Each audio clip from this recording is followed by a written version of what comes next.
We're starting a new series, and it's called The Grand Stories of the Bible, which talks about God's grand plan of redemption. But in the beginning, it's a very good place to start, there was a little wee baby. And you might think that that wee babe might be me, but it's not. That's actually my firstborn daughter, Katie. But those are my parents. They came to visit us in Fort Worth right when we were finishing seminary. I graduated from seminary just a little bit before Katie was born, and she came along. So Joy earned her PhD degree, that's put hubby through, and then she gave us our firstborn, all right within the span of about a month. So we had a lot going on back then. That's my dad, Galen, Clark Cothern, my mom, Faley. But before them, there was another generation. The one on the far left is my mom when she was a little girl. And the other little girl, her younger sister, is my Aunt Bonnie. And of course, that means that's their parents, who are my grandparents, Willard and Catherine Hardcastle. But on my father's side, we found some photos from a cousin in Texas, and they went back another generation. So these are my great-grandparents, William Thomas Cothern and Laura Cothern. W.T., he was quite the man. He could ride and shoot and paint and cook. He was like a Renaissance man for being way out in the Old West. I would have to go to a mustache rental agency if I could come close to being like my great-grandfather, William Thomas. So everybody has a birth story. You have a birth story. Your birth story might go something like this. In the beginning, your parents had you. Now before you, your parents had parents. And their parents had parents, and so on. Many were the generations of parents before you. And the power of God's creation was evident through every generation of parents leading up to you. And then there was you, and it was good.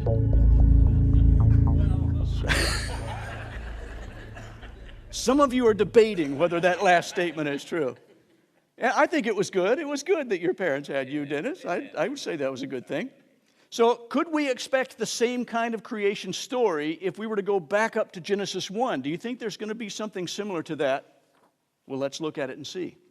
First thing I want to say right off the bat is that most of the people who think about these passages, Genesis chapter 1, apparently I'm going through puberty again, Genesis chapter 1, Genesis chapter 1, and Genesis chapter 2, is that there are discrepancies. They would say, the critics would say, oh, but you can clearly see that there are some discrepancies in the way creation is written about and the way it took place.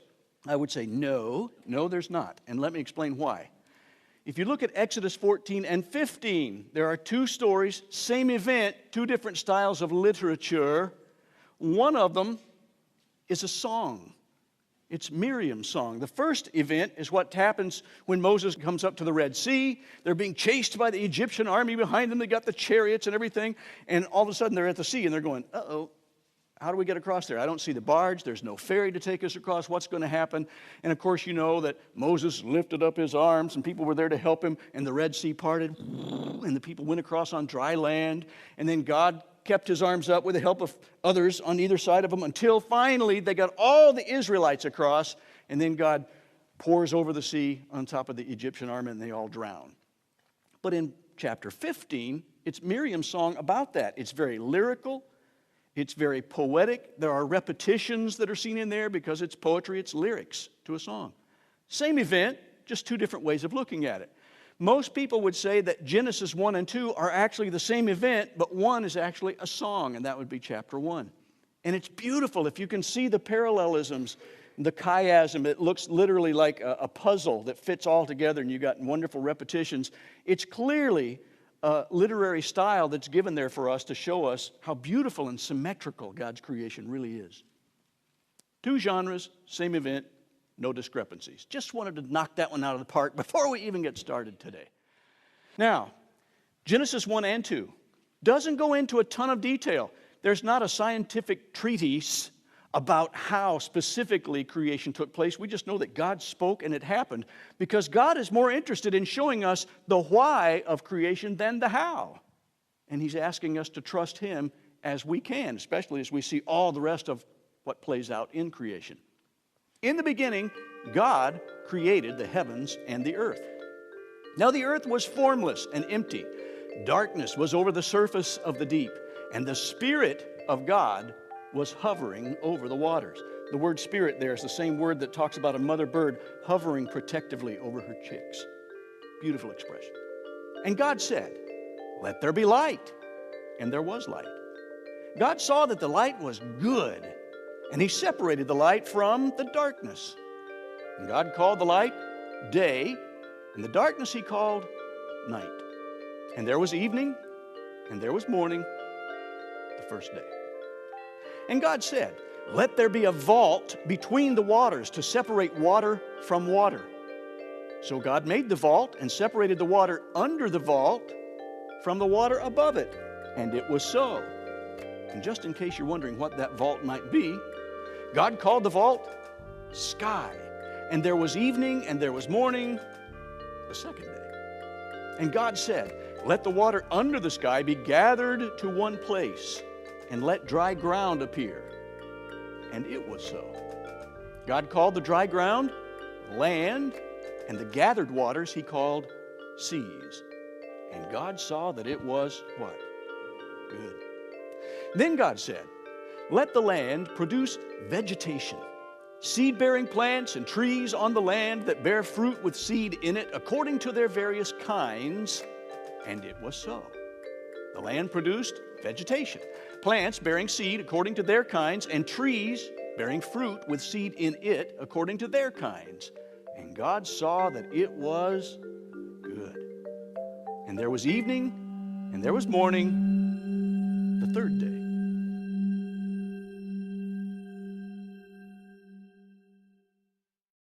I'm just going to give you the fill in the blanks, and let's see if you can rip through these real quickly. I bet you got them. Ready? In the beginning, created the heavens and the earth. Now the earth was formless and empty. Darkness was over the surface of the deep, and the Spirit of God was hovering over the waters. And God said, "Let there be," and there was. God saw that the light was good, and He separated the light from the. And God called the light, and He called the darkness, and there was evening, and there was morning, the first day. And God said, "Let there be a vault between the waters to separate water from water in the firmament." And they used to picture that as a dome over the earth. They thought of it as one solid mass, not understanding perhaps at that time that you could actually travel through the vault and get up even beyond the waters that were above us. But that's what a vault is. It's the firmament. So God made the vault and separated the water under the from the water above it, and it was so. And God called the vault sky. And there was evening, and there was morning, the second day. And God said, "Let the water under the sky be gathered in one place, and let the dry ground appear." And it was so. God called the dry ground, and the gathered waters He called land and seas. And God saw that it was good. And then God said, "Let the land produce vegetation, seed-bearing plants and trees on the land that bear fruit with seed in it according to their various kinds." Very good. And it was so. And the land produced vegetation, plants bearing seed according to their kinds, and trees bearing fruit with seed in it according to their kinds. And God saw that it was. And there was evening, and there was morning, the third day. See how well you did? You've just memorized the first 3 days of creation. Aren't you proud of yourselves? Now, let me ask, what was there before the creation of our world? Okay, it's a trick question because some of you are tempted to say, as I was, "Oh, nothing." You think, well, in the beginning, God. He was there before anything else existed because God has always existed. There is no creation history for God. It's not parents of parents and parents. They don't have a genealogy for God because He's eternal. That's a part of His character that we start to learn of even in the very first few verses of Genesis. We know that as well by talking to Moses. I'm going to skip ahead a little bit to Exodus. I hope you don't mind me doing a parenthetical Exodus chat here for a moment. But this is Moses talking to God. He says, "God, suppose I go to the Israelites and I say to them, 'The God of your fathers has sent me to you.' And they ask, 'Well, what's His name?' Well, what do I tell them?" God said to Moses, remember this one? I am who I am. See, I didn't even give you that one, and you knew it.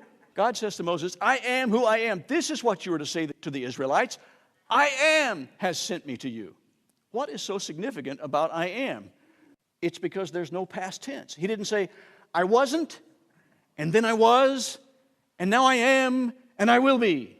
He says, I am, which is all present tense. He's always been present tense because he is eternal.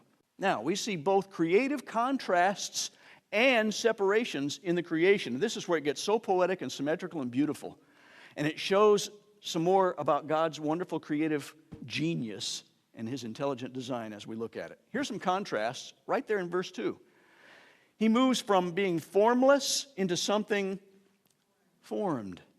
From formlessness into something formed. And then he goes from emptiness into something full or filled. That's right. If I have an empty travel mug for my coffee and I pour stuff into it, I've filled it. So there's something empty into something filled. From darkness into something light. Great contrasts, and it's very poetic, but they're also necessary in creation.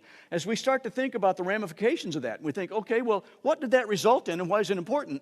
We have to have all this stuff in order for there to be life and for that life to be recreative.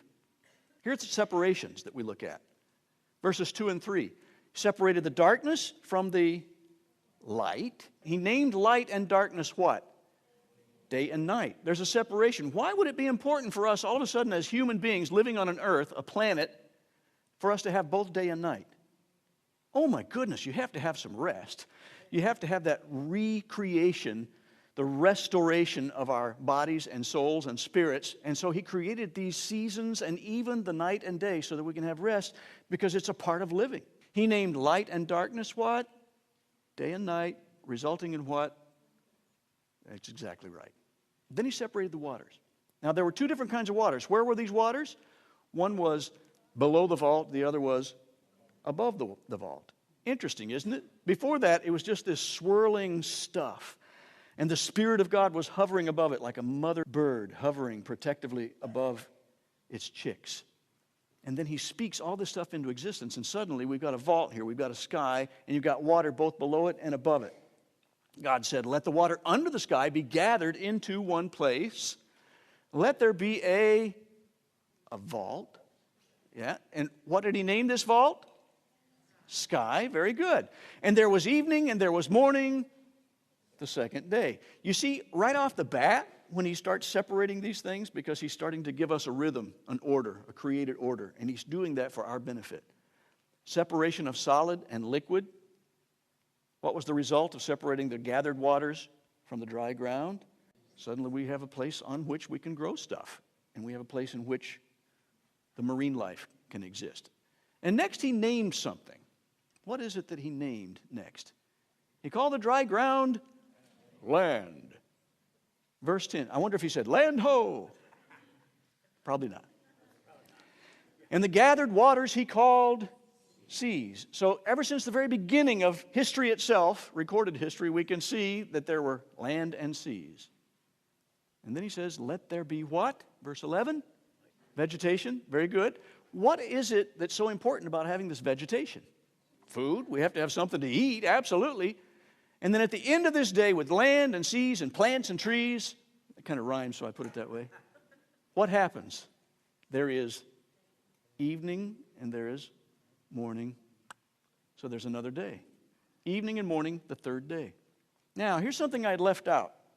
Can you remember what I left out? According to their various kinds. Interesting, isn't it?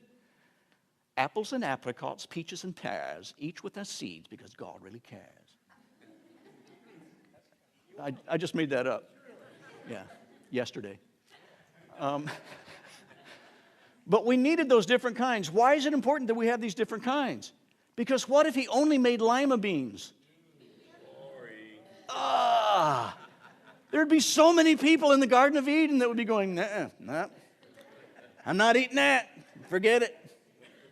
Even maybe oatmeal would be better, but just lima beans, forget about it. But we got apples and apricots, peaches and pears. We got all these wonderful, abundant varieties of things to eat, and God made all of those. I think that's important. It results in variety. Why is variety necessary, and why is it good for mankind right off the bat? Well, for one thing, if you have different kinds of trees, you might have some little will-o'-the-wisp trees that are nice and flowy and they bend a lot and stuff like that. Well, those could be handy because you get some of that could be useful because you can bend them easily and use it for building materials. But you might want to have some stouter trees, some trees that have some real oomph. And so they've had that kind because you need different varieties of building materials and you need all kinds of things for crafting and you need a welding supply place. And God made everything human beings needed to be able to exist well on the earth because of variety. It's extremely good. And we probably need different kinds of nutrients. So if we're going to get vitamins and minerals, and if we only had lima beans, I haven't checked that out to see if lima beans have all the necessary daily requirements. I kind of doubt it. I think we need a variety just so that we can take in all that we need to be able to have life. So what do these 13 verses reveal to us about God? It's amazing to me if you sit around in a group of people, just 5 or 6 people, and ask this question. You could be there for a half an hour and come up with a list of about 25 or 28, maybe 28 and a half things. It's remarkable how many things can be revealed. I'm just going to go through a very small number of them today. God is extremely creative. Joy and I were watching that one episode. It was the one that just gave me the heebie-jeebies. It was where this iguana was first hatching and comes right out of the ground and then it starts scurrying away and there are all these snakes that start chasing after it. Has anybody seen that yet? Oh my goodness, it's crazy. You couldn't have even made it up. In fact, if you had written it into a movie, you'd say, oh, that's CGI. You know, that's over the top. But this really happened because they placed all these little cameras that were disguised under fake rocks and things so they could get right there next to what's going on. First day of an iguana's life, the very first day, it's just peeking up out of the little sand and stuff, and its little eyes are going, boy, I'm not even awake yet. I wonder if there are any lima beans to eat. And then he starts thinking, okay, I need to make it up on top of those rocks over there. There's some kind of instinct. Wonder how they got that. You know, maybe it took several thousand iterations before they finally figured out, oh, I need to run quickly from here to there. No, I think that God created them with an instinct. And that's the first day that they're alive, little baby iguanas, and they start scurrying, and all of a sudden, racer snakes start coming after it. And your heart starts to pound. And you see one snake, and then the camera kind of draws back. It pulls back, and you see there's another. And then out of these rocks, you see a dozen more snakes. And pretty soon, there's just, the whole ground looks like it's moving. All these snakes. And it takes off, and the music is great because it got all these drums going.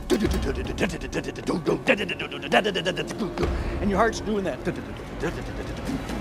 And this iguana is just barely outrunning the snakes. And at one point, one of the iguanas gets swallowed up by all these snakes that wrap around it in a coil. And you think, oh, it's a goner. Goodbye, little iguana. And then it wriggles free. And you're going, oh, yeah, there's hope. Go, iguana, go. And he's running like crazy again, and the music starts again. And finally, he just scurries up at the rock, and the snake just nips at it. You can see it in slow motion. It's going.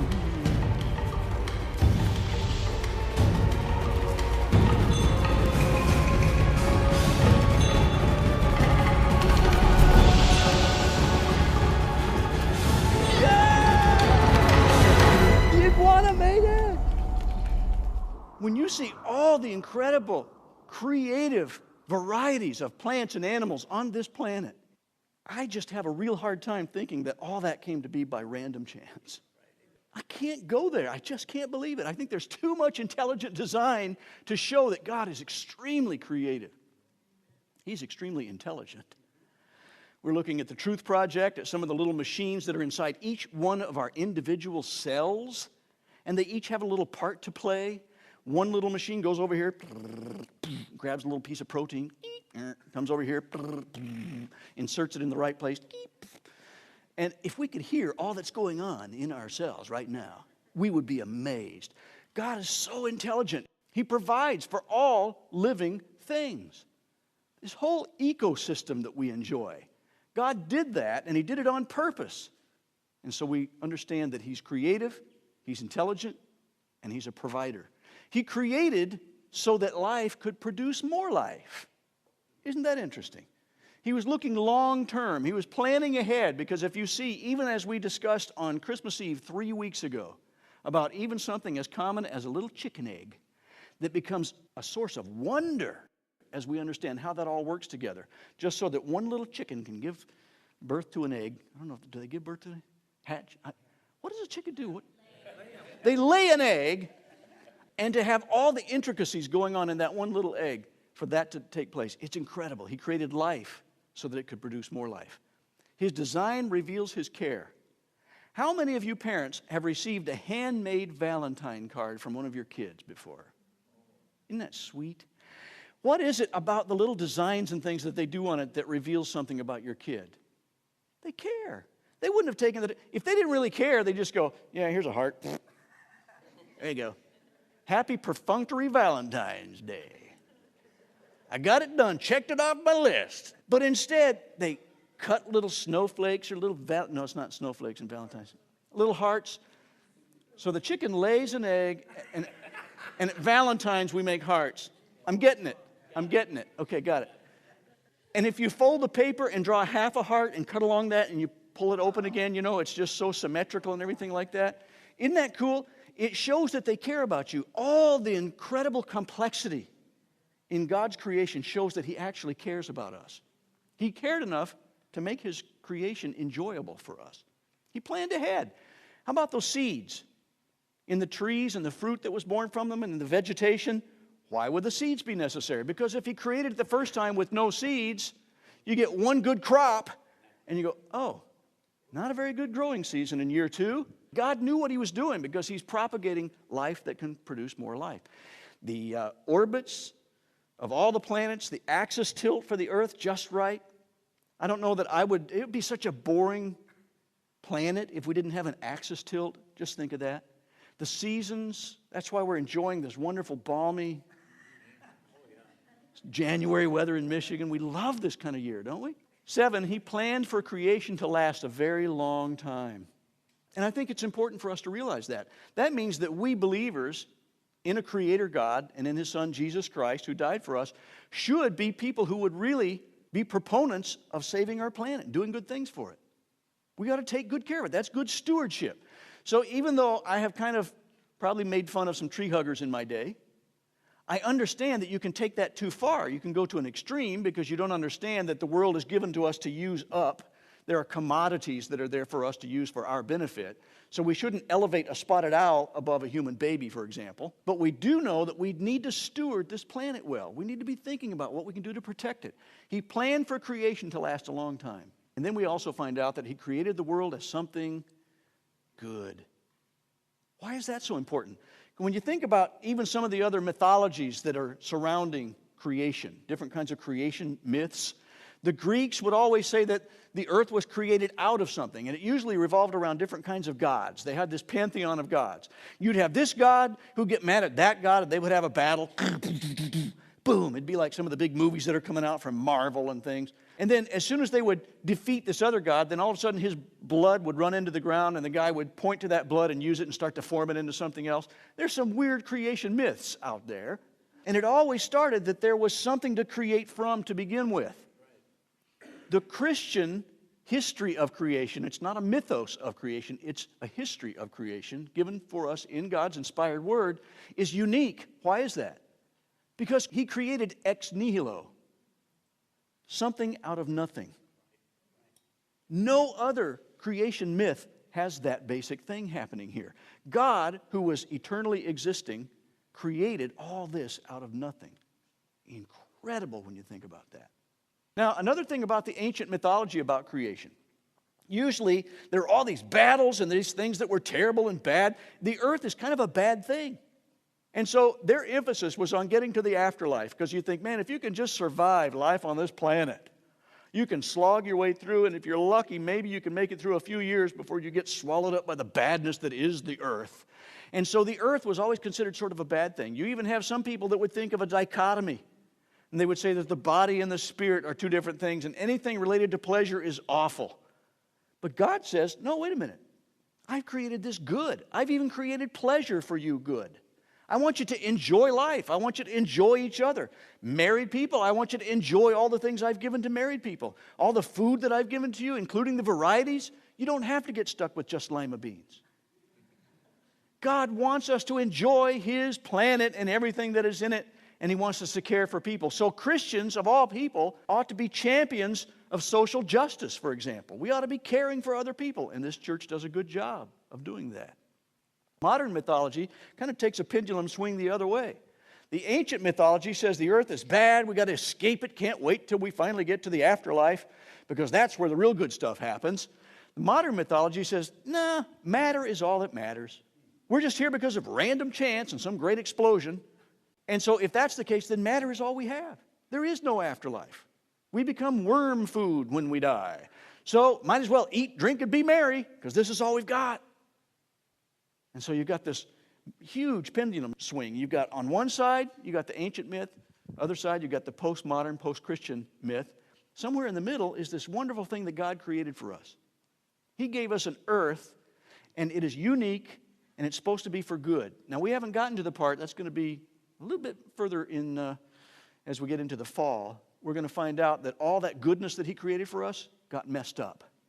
And that's what starts to unfold all the plan that God had to unmess it up again, to bring it back to where it needs to be. Christianity is so unique. It started as good. And with that as our premise, we know that one day Jesus is coming back again. You remember the Lord's Prayer? Our Father who art in heaven, hallowed be thy name. Thy kingdom come, thy will be done on earth as it is in heaven. All these other mythologies about the afterlife says that we're going to go somewhere else to the afterlife. Revelation 21, where's this new kingdom going to be coming? It's coming down to earth. God's going to restore all this goodness that He had ultimately. In His final chapter, when He gets ready to do stuff, it's going to be wonderful and glorious, just the way He intended it to be. That's an incredible thing to look forward to. That's hope that no other philosophy or religion offers. Christianity is absolutely unique because of that. Salvation, we find out, this is just parenthetical notes here, and we'll get to some of this in some of the stories we're going to study this year. Salvation is not escaping earth, like in some of the Greek mythologies. Salvation actually came down to earth from heaven.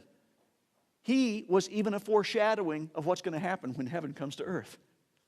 Even Christ, who is the answer to our greatest needs, is a foreshadowing of what God has planned. Isn't that amazing? Salvation came to earth, and heaven is coming to earth one day. It's all going to be made right. And it doesn't mean that we have to just crawl off in a cave somewhere. I know I feel like it when I watch the news some days. I feel like crawling up into a ball and sucking my thumb and rocking back and forth and just waiting until Jesus comes again. And the Bible tells us, don't do that. You're supposed to be change agents in the world. You're supposed to bring little tiny pieces of heaven into your realm right now, because you're a part of the eternal kingdom when you've accepted Christ. That's why all the best change agents in the world are Christians belonging to churches that are doing good work in the world today. I think that we are carriers of the hope of glory to the people in this world that's fallen apart. I want to close with this. This is northern New Mexico. That's Mount Baldy, close to Santa Fe, and it's also close to a place called Glorieta, New Mexico. Tiny little town. But the thing that's important in Glorieta is that there's a Glorieta Baptist Conference Center there. Because I grew up in Arizona, this is the place we used to go for the big conferences because it was close enough that we could drive there. It was amazing. What grandeur, what glory, all these created things that God has placed on the earth for us to enjoy. And I went at age 18, I went to this conference to say, I don't know nothing and I need some help. Can you help this boy? Can you give him some skills to go back and I can be a better music director in this little church where I'm a music director? And so I went to a music week there. They have conferences all day long. I learned how to play a recorder so I could go back home and teach the kids how to play scales and notes on a recorder, and we had little concerts. It was so fun. And they also talked about conducting styles, and they talked about choral pieces, and we get to sight read through some stuff. But the real joy that week were the worship services. Oh my goodness. Every person that week who was there to attend conferences was a musician of one sort or another. So they had an orchestra. I got to play trombone in the orchestra. They had a 200-voice choir. Then they had an auditorium that sat about 2,000. And this is the auditorium from the roof. huge spire with a tower. It was gigantic, really tall, and they had windows all on the east side of that wonderful auditorium. And up high, because all the rest was, there were some buildings outside that would obstruct the view a little bit, but up high, they had these electronic blinds, vertical blinds, that you'd hit a little switch, and it would just very slowly start to push these blinds together, kind of like you have on your Arcadia door, except it went the entire length of this gigantic auditorium. So picture this. This is the last day there, and it was in the morning. I had walked down the prayer walk, which is at the side of a mountain. You can hear trickling water because they have a water feature that goes from the top to the bottom on this thing, and it's about a quarter of a mile. It was in the summer. It felt like I was walking in the Garden of Eden to go to this morning worship service. And we got there, and they timed it precisely because they were going to let God show off a little bit. Because when we got there, and they said a little opening prayer, and you could hear the rustle of music on music stands, and then it got really quiet. And everybody was waiting to see what was going to happen. And you can hear a little bird chirping outside. And all of a sudden, from the balcony behind us, so that you couldn't see him, this voice started singing. Morning has broken like the first morning. And instantly, we were all kind of going, we got the chills. And then the electronic window coverings started to move. And then two people took their place at the front of the stage, and they started singing a duet. Sweet the rain's new fall, sunlit from heaven. Like the first dew fall on the first grass, praise for the sweetness of the wet garden, sprung in completeness where his feet pass. And the curtain is opening a little bit farther and a little bit farther. And then the 200-voice choir starts to sing.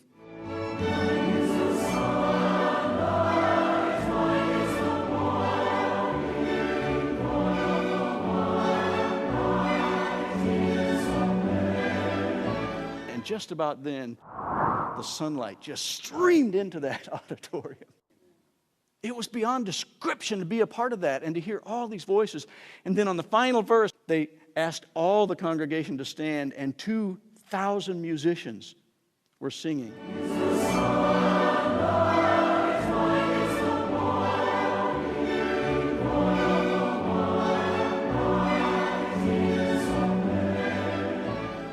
I think we just got a little tiny glimpse of heaven, and it came to earth that day. And I want us this week to be aware of looking around and just noticing little things in creation that cause you to go, wow. What does that reveal about the character of the God that made that? Let's be aware of that. Let's let that be our antenna this week, looking for God and his character in the creation that we see all around us. Can we do that today? All right, let's pray together. Father, creator, sustainer of life, provider, a person who loves us enough to create all this for our benefit, we thank you. We praise you. Even just looking at a tiny portion of who you are in 13 little verses at the very beginning of your word, it causes me to just tremble with wonder at how magnificent you are. And it causes me to want to worship in response, because that's a natural response. We can't help but worship. We want to give all this back to you as a gift and just to say thank you. Thank you, God, for being such a loving, creative, creator God. And we pray these things in Jesus' name.